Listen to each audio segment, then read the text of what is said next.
After hundreds and hundreds of successful clandestine and surreptitious entries into various types of buildings, from government-owned to commercial buildings, I've came up with a top 10 of physical security vulnerabilities list. But I don't just want my input on this list.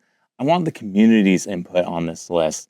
And I'll talk about how the community can contribute to this list and how we can all push something out that is freely available that people can use and transact with to better secure their facilities in this video. All right, so I have my top 10 lists here. I have my Sharpie right here. We're going to be going through these top 10 lists. So if I'm looking down like I am right now, it's because I'm looking at my notes with this. These are the top 10 security vulnerabilities that I have seen in facilities around the world. With that being said, I want the community's input on this. So how does the community provide input on this? Well, I have an itty bitty Discord server right now. And if you go into the description of this video, you will find a link to join that Discord server. If you're a professional, a locksmith, a red teamer, whatever you consider yourself, just click the option that's apply. And you should be able to see after that a room that says, PhysSec top 10. And there we will have the discussion for this list. And then from there, being able to push it out to the community at large for free. I have a site set up for that. Literally just need to set up what the community thinks the actual top 10 are. But here are my top 10 when it comes to what I've seen upon hundreds and hundreds of successful entries into buildings. So a little bit of background on me, just in case you don't know who I am. My name is Drew Porter. I'm obviously the person behind Porter Tradecraft and this social media account. With that being said, my background is in radios and clandestine entry stuff. So that's a level of entry. But with that, I've spent well over a decade in physical security, mostly on the offensive side of physical security, breaking into facilities, whether that's government buildings, ours or someone else's, or that's a commercial installation, here or abroad and whatnot. So with all that, these aren't just, I wasn't the person that took a covert method of entry course, which I used to teach covert methods of entries to countless students from all walks of life, whether that be a locksmith to red teamers to military to clandestine services, whether it's ours or another country's clandestine services. Done all that, being the instructor in that role, teaching them what I've seen in the field while still actively working in the field and not just being an instructor. So, there is some intelligence behind this top 10 list, right? But that doesn't mean I got it perfect. And that's why I want you to contribute to it on that Discord server and then beyond as well. But we'll talk about that beyond part in a different video. With that, this top 10 list is fairly universal. So you might be the person that's just breaking into a commercial building that is shared with 3 other companies. This list will be relevant to you. Or you might be the person who is donning on body armor, has a SUV full of angry men with guns just in case something goes wrong during your clandestine entry. And, this list will also be relevant for you. Literally something I've done before is had to don on the body armor a few times for some jobs. Wife doesn't like it, but that's why I keep the body armor not in that closet anymore. I keep it somewhere else so she doesn't see it missing. But let's get to this top 10 list, right? So the first one that I have here, unsecure entry points. I'm going to cross these out when I'm going through them. Unsecure entry points. What that means is a door that is left unlocked that shouldn't be left unlocked, right? Or a door that should be attended and it's not attended. Now, I'm not saying every door needs to be attended. I have broken into facilities where literally there's a police officer or a security guard at every single door, right? But that's not what I'm talking about. You don't need that in most instances. But leaving a door unlocked that shouldn't be unlocked, that's a global no-no. Everyone knows that. So unsecure entry points into either a building, power generation place, military site, whatever, right? You would be surprised. And I'm going to be playing videos or having images up while I'm going through these. And these are just some examples that I'm allowed to share because I have many great examples of this that I'm not allowed to share. But this is one a little bit more impactful. If you actually knew what was behind this door, this lock was left intentionally unlocked. And but if you knew what was behind this door, you would be screaming in panic. But luckily they're able to fix it. We found it before the real bad guys found it, so they're able to fix that problem, and it's been addressed now. But yeah, unsecure entry points, huge problem in the physical security space. Next one, door fitment issues. Oh my gosh! So if you're on the defensive side of the house, this is the bane of your existence, right? Door fitment issues. If you're on the offensive side of the house, this is what makes you look way cooler than you really are, right? I'm talking about myself as well, right? We slip a latch and it's just like, yeah, and it should have worked, right? That dead latch should have been engaged, but it wasn't because that door was just a little bit off kilter and it let that dead latch slip into actual, little hole or whatever it was that it shouldn't be into. And allows us to slip that with a traveler's hook or shim it, Lloyd it, something like that. And we feel way cool because we just got in. Yeah, it's a door fitment issue problem, right? And on the defensive side, this is a super hard problem. There are ways to detect it, and that should be part of your security process as well as your maintenance process. That can be detected automatically without you having to physically manually inspect doors. Maybe I'll talk about that in a different video, but the problem with door fitment is that you build a building, everything looks great. We got that 1/16 of an inch all around every single door, everything's clean. And then 6 months later, that door is off kilter and that dead latch isn't working anymore, or that locking latch isn't engaging all the way. And we can take advantage of that. So what do you got to do? You got to send someone out to fix that. Okay, cool. You fixed it. Does that mean you fixed it one and done, all good? No, a year later, 2 years later, you're going to have that problem. So if you have 100 doors and it's going to cost you $300, $600 to fix this problem each time, that is a large expense, right? So this is why we keep on seeing this in the field. It's not because they're lazy. It's just because sometimes companies don't have the appropriate budget to address this problem where they need to address it on their doors that should, definitely be fit properly.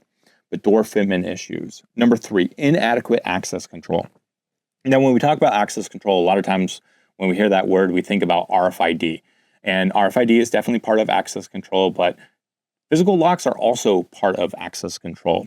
So inadequate access control, what I mean by that is using like an outdated RFID system, or the back end that we're using on it is, the reader's using WeGAN to the controller, tons of problems around that.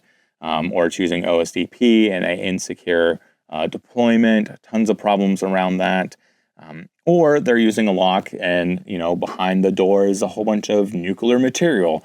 And the lock that they're using doesn't have any way to audit who has actually used that lock, or if it had been opened without a, proper key or something like that. Those are, locks that can do that. They're called electromechanical locking systems. And some places, not every door necessarily needs that, but some doors definitely need that. And I would like to see it on every single door, but I understand budgetary constraints and stuff like that. But the ability to have a lock that can actually give you logs back is super helpful to creating not just a reactive security plan, but an active one. We'll talk about reactive security stuff, getting ahead of myself here. But yeah, inadequate access control. It's one of the easiest things to break in physical security right now to make yourself look like you're James Bond, right? You clone a badge with your little flipper 0 and you're like, yeah, look at me, right? Or you have your little WeGAN module behind the reader and you clone that badge, or you replay that captured badge and you're like, yeah, look at me. Or they got an iris scanner and it's using WeGAN, right? I've seen this before. It's super expensive iris scanner and facial recognition system in one. And it, you could walk up to it and then it will unlock the doors for you, cost $10,000 to $12,000 per unit. And they use WeGAN on the back end. It's like, okay, well, you've just wasted, $5 million installing these across your X amount of facilities around the world because you're using a really terrible backend. And we can just install a $50 tool or a $25 tool and defeat that, right? So inadequate access control covers not just, not having access control in a place that should have access control, but also not having technologies that can be easily defeated with commercially available tools. So there we go. All right. Number 4, bypassable locking mechanisms, right? And this is what I'm talking about here.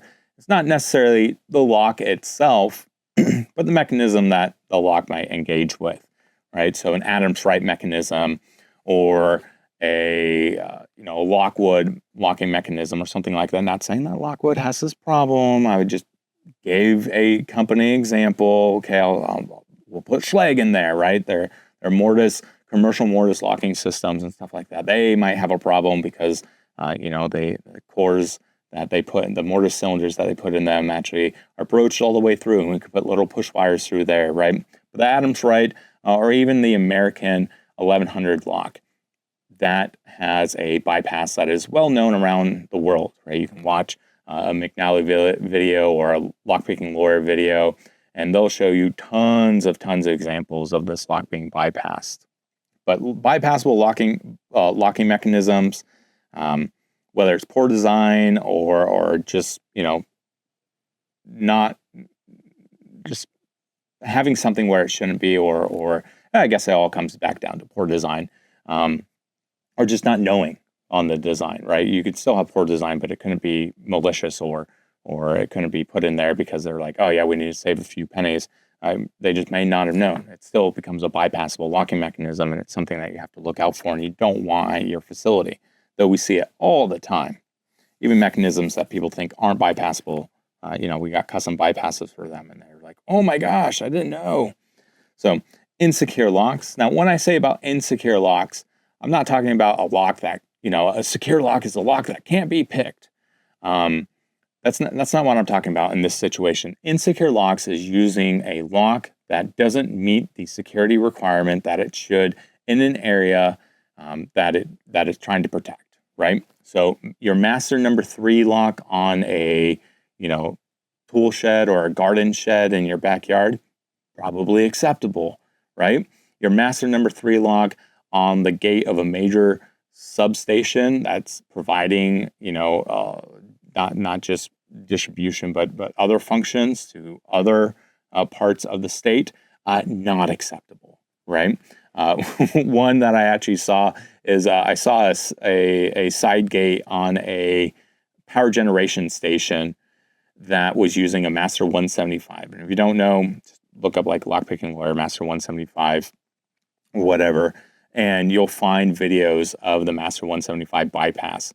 So this power generation station, it had a access control system and all that stuff on one side, and then on the back side, if you went and walked over there, which you could take a publicly accessible road and then get to this power generation station without tripping off sensors and stuff like that, and get to this lock. It was a Master 175, and I was like, what is this, guys? Come on. Got in, looked really cool, cooler than I should have looked on that project, right? Number 6, inadequate or missing lock and key reporting. So what I'm talking about with this is that a padlock, this is going to be critical infrastructure, government facilities, military facilities. They use a lot of padlocks, right? And especially critical infrastructure, they have padlocks everywhere. And you might go into a substation and then you're going into a box where they have, the relays or some part that you can jack into the Modbus or DMP3 network or whatever, right? And that box itself is secured by a padlock, and it's not there. It's missing. It should be there, but it's missing. So a tech sees that and says like, oh, wow, that lock is missing. Do they report it up the chain? They might put a tally mark on it, or they might say like, oh, I had to deploy a new lock, and that's pretty much all they say. And then they just slap on a new lock if they have any reporting at all. There's tons of critical infrastructure places around the world that I've seen that don't have any reporting mechanism for that, right? Now, for lost keys, they will usually have a reporting mechanism for that, but there are plenty of places that I know, both on the private sector and the government space, where they will have lost keys, and we're talking like hundreds, thousands, tens of thousands of lost keys, and they still haven't changed their locking system. And that's just crazy to me. I've actually gotten in, arguments with physical security teams where I'm just like, how many keys do you lose a year? And they're like, oh yeah, we lose about 200 keys a year. And I was just like, okay, how many years has this been going on? Oh, like 20 years. Like, Jesus Christ, huge complex, right? Don't get me wrong. Like 200 keys lost a year sounds like a crazy amount, and it is a crazy amount. But in the aggregate, it's they're losing one key for every 150 employees there or whatever, and that's acceptable to them, and that's just not acceptable to me. I wouldn't want that. There are keys, and I'll see if I put this photo on here, or if I'll just pull out the keys of sensitive things that I've found, restricted keys that I've found just laying in the ground around interesting places. And I was just like, okay, what's this? The client's like, I don't know. And I was like, okay, boop, put it in my pocket, right? And it doesn't necessarily affect them because it's not a key directly related to them, but it might be a key that's, directly related to the state that they're in or something like that. Sometimes I keep those keys. If it's a key that affects the client that I'm working with, I give them the key. Right, of course, I don't just yoink it and be like, oh yeah, ha, ha, ha. I've probably already made all their keys, so I don't need another version of it. But yeah, so inadequate or missing lock and key reporting, huge problem in the industry for sure. Poor perimeter security. This is number 7. There's so many examples that I could talk about, but the one that sticks out to me is the one that makes me cringe every single time. So I was looking at a facility, and it was a government-owned facility, and then they had a building. They had, security guard, 24/7 armed security there, and then they also had a skiff in that facility. And, SCIF's supposed to be able to handle classified material. They actually had TS collateral information in some of the SCIFs that they had in this building. And, they had multiple problems with this. I don't know how the building got its certification, but it was certified. They had SCIFs with working collateral in there. And their perimeter was, they had a 8 or 9 foot perimeter. It was, a 5 foot or 4 foot retaining wall. And then on top of that, they had a palisade style fence. So you would step up on this little wall, and then you would step over the fence. You didn't even have to climb over it. You could just step over it. And then you can make entry. And I was like, this is a problem. And this wasn't just like one area. This was the entire facility. They had multiple campuses that was laid out the same way. And I'm not really about hopping fences, right? That's not what I do. That's a different red team that does that, because everyone knows you can hop a fence. But this particular example was so egregious. I was just like, all right, I'm going to show you. You step and step. That's it, right? Don't even need a ladder. It was totally egregious. So poor perimeter security. Other poor perimeter security items in the physical security space, we don't just think about people breaking into the buildings. You got to think about people running into your building with a vehicle, or throwing a bomb next to your building, or a Molotov cocktail, right? If you're like in the Pacific Northwest, that seems to be like a holiday that they do every weekend, is throw Molotov cocktails at buildings. So having a perimeter that is far enough away from the building, not for every single situation, right? But for most situations, or having strategic placements of security devices that look like rocks or something like that, that prevent vehicles of average size from getting in and being able to ram the side of that building at any good amount of speed, right? You want to have those physical blocks in there. So that I would include in the perimeter security as well. All right, number 8, getting down here. Tailgating and piggybacking. Now, you might be surprised to see it's so late into this conversation. Most people say, you know, like, oh, this should be the number 1, right? There have been people I've talked to that are like, I've been on 3 physical engagements. And I was like, oh, that's cool. That's a good start. What were your methods of entry? And they're like, oh, we just tailgated each time. And I was like, yeah, yes, I know it's a problem. But like the client probably hired you not just to show that you could tailgate, that's one method of entry to get in there, but also show where they've lacking in their physical security with their actual physical security products, right? But tailgating and piggybacking, aside from that little rant there, tailgating and piggybacking, right? We've used this one before. We had a woman who had a fake pregnancy belly on, right? She was carrying a box, and they let her into this facility wherever she needed to go. Some guy picked her up and was just like, oh, hey, you need some help? Let me help you with that, blah, blah, blah, blah, blah. And, they literally one of them got the box for her at one time, and then walked around the facility. And there was another time, different instance, different red teamer. She had a fake pregnancy belly as well. She was just hanging out in the smoking area. And someone was just like, oh, you're new here. Mm-hmm. She wasn't smoking, obviously, because that would look really bad. But she was just hanging out, getting fresh air from the facility. And like, oh, you're new here. Let me show you around, blah, blah, blah. And like someone gave her a tour of the entire like data halls and stuff like that. It was crazy. But yeah, that fake pregnancy belly, man, I've used it on a few engagements. Totally a winner outside of that, though. But tailgating and piggybacking, huge problems. We've all done it, right? I can't say that, there's never been an instance where we haven't done it at least once in our careers, right? I've done it countless amount of times. You've probably done it countless amount of times. You might have done it even without being on a physical engagement. I've done that a few times, not just to show that, oh, there's a problem, right? Like, I'm not really into that. If you want me to show you that there's a problem, pay me to show you that there's a problem. But, there's just times where people would just hold the door and it'd be like, oh, okay, I just walk in, right? I'm supposed to be in that building, but it just shows you it's not just when we're doing physical engagements, right? It's a problem that happens all the time. And it's a huge problem because we are taking advantage of the human nature to be helpful.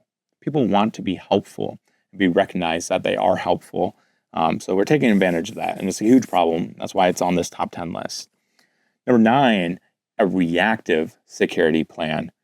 Ooh, just made everyone shudder with that one because everyone's got a reactive security plan when it comes to physical security, right? In the world of machine learning and AI, and with the open source intelligence as well as the private closed source intelligence and human that we can do, even on a private company level, reactive security plans are going of the way of the dodo bird, right? Facilities that only react after an incident. If you've taken any of my classes, you hear me talk about, the conversation with cameras always come up. And we talk about bypassing cameras, getting around cameras, fooling cameras, and doing all that stuff. But a lot of times we don't have time for that in our project and in our scope, unless the client specifically wants us to look at that. What I say cameras are usually good for is they can watch me break into their facility and in 4K, right? Or cameras are good to see how people steal your crap in 4K, right? If they don't have software behind them, they're usually a reactive part of a security plan. So building an active security plan that is not reactive like we know it today, right? Someone tailgates, there should be a box around that person. They should be intercepted before they get any further into that building, right? There has to be some triggering mechanism. Someone's facial recognition doesn't appear on the camera while they're walking from the parking lot, right? Not every single building has this. And I'm not saying we need to go into a dystopian world where we have all this all the time. But if you're securing a data center, if your facial recognition doesn't pop up on someone, security should be able to intercept that person, or they shouldn't be getting through the front door without first being able to be addressed by someone that says like, oh, okay, they're supposed to be here, right? Every vendor is not going to have their face in your system, but you should be able to approach that person before they get any further into the facility. I mean, hell, they're already past your main perimeter security, right? So we got one failure there. But a reactive security plan, that is a huge, huge problem in the physical security world even today. And it's difficult to design active security plans, but it is possible. We've done it for a few clients, and lots of people have done it with clients. So, we're not the only ones that have done it. Improper or insecure installation. This is kind of like a catch-all, but really what I want to hit with this is you can have the best gear in the world, but if it's installed incorrectly, it's probably not going to live up to its expectations, right? We've seen, and this also includes like blind spots in areas of buildings where there should be no blind spots for that area, or locking mechanisms that were installed, but instead of using the faceplate that was provided by the lock, they use a generic faceplate that totally defeats a lot of the dead latch protection on it and all these other items. So, insecure or improper installation, that is going to kill you every single time if you're on the defensive team. The locks are supposed to be designed a particular way. They will secure when they're installed properly. And even certified techs can make mistakes. So don't just think like, oh, it's because you went with Joe Locksmith instead of, ABC's locksmith, whatever, right? Not actually calling out locksmiths. I'm just putting filler names there. I don't know a Joe Locksmith. I'm sure there's an ABC locksmith, but I'm not talking about them directly. Just filler names there. But yeah, insecure installation. The tech could install the lock correctly, but then you have your access control guy come in and they put a generic electric strike on there, which we see all the time, and it defeats a lot of the security mechanisms in there. Or we see a camera that's installed and it has all these great features, but none of them are enabled and supported, and they're not being pushed back to the SOC or the GSOC or anything like that, right? So it's just terrible. And that's the top 10 list, right, that we had here. These 10 vulnerabilities in themselves are responsible for a countless amount of, just security flaws and breaches every single year. Physical security is becoming more and more part of the attack chain in the real world today, more so than even when it was like 20 years ago, where physical security was really very targeted attack, or only in the government space, right? There are I shouldn't say tons, there are many, many, many examples of physical security now being used in different types of breaches here, not just in America, but worldwide. And a lot of them result in some type of hybrid attack. So you have a physical breach that then results into a later digital breach past that. So this is my 10 list. Like I said, I want the community input. I want to, as a community, start making a list that is freely available for companies so that they can not just make this as like a punch list, but so that they can be aware and it can be part of their conversations. And you as consultants or internal red teamers or locksmiths or integrators or whoever can start integrating this into your conversation and making it very successful, being very successful for your clients or for your employer, whoever you're working for, or even just yourself, right? If you're a business owner or whatnot, or look at these and maybe apply it to your home security. Right now, everything's going to apply to a home on the home base, on the home front, but you know what I mean with that. So give me your thoughts, leave comments below, join the Discord server. It's itty bitty. Mark, your role, if you're a professional locksmith, red team or whatever, you'll get access to that room and we can start talking about publishing an official top 10 security list as a community, not just as a single organization or a single person, but publishing one as a community that can be transactable by other businesses so that they can start better securing their perimeter, their buildings, and their employees. As always, stay safe, happy hacking, keep it legal, and have a great day.